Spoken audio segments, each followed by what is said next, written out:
পাহাড়ের ধারে সৌন্দর্যে ভরা একটি গ্রাম ছিল। সেখানে মানুষজন খুব আনন্দে বাস করত। সেই গ্রামের মানুষজন লক্ষ্য করলো একজন বয়স্ক মহিলা চপের দোকান নিয়ে সেখানে আসছে বিক্রি করতে।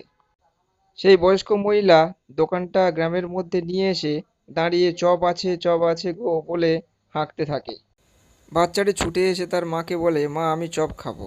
তার মা বলল, কোথায় থেকে দোকানটা এসেছে জানি না, কয়েকদিন হলো দোকানটা আসছে, তোর চপ খেতে হবে না।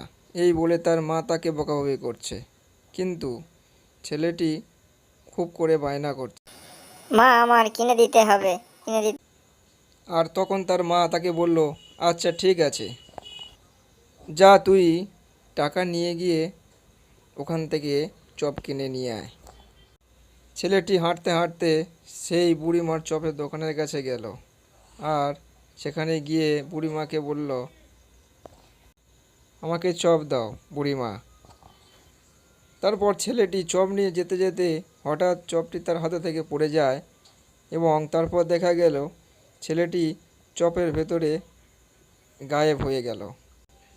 তারপর সেই গ্রামে লোকজন এবং যে মেয়েরা বা বাচ্চারা চপ কিনতে আসে একের পর এক, তারপর চপ কিনে নিয়ে যাওয়ার সময় দেখা যায় যে তারা হঠাৎ যেন সেই চপের মধ্যে গায়েব হয়ে যাচ্ছে।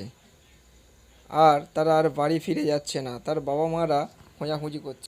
গ্রামের লোকজন বুঝতে পারলো যে কিছু তো একটা হয়েছে। ফলে তারা সবাই মিলে একটা তান্ত্রিকের কাছে গেল। তান্ত্রিক গ্রামবাসীদের সমস্ত কথা শুনল। আর সেই তান্ত্রিক ছদ্মবেশে সেই বুড়িমার কাছে গিয়ে চপ কিনতে গেল। আর বুঝতে পারলো যে সে এক ডাইনি। ডাইনি তার আসল রূপে ফিরে এসে জাদু করে তান্ত্রিককে মারার চেষ্টা করে, কিন্তু তান্ত্রিক তার শক্তিশালী জাদুতে ডাইনিকে মেরে ফেলে। আর সেই চপগুলোর মধ্যে থেকে একে একে সমস্ত গ্রামবাসীদেরকে বের করে সেই তান্ত্রিক। আর তাদেরকে গ্রামে ফিরে যেতে বলে, তো বলে তোমরা নিশ্চিন্তে থাকো।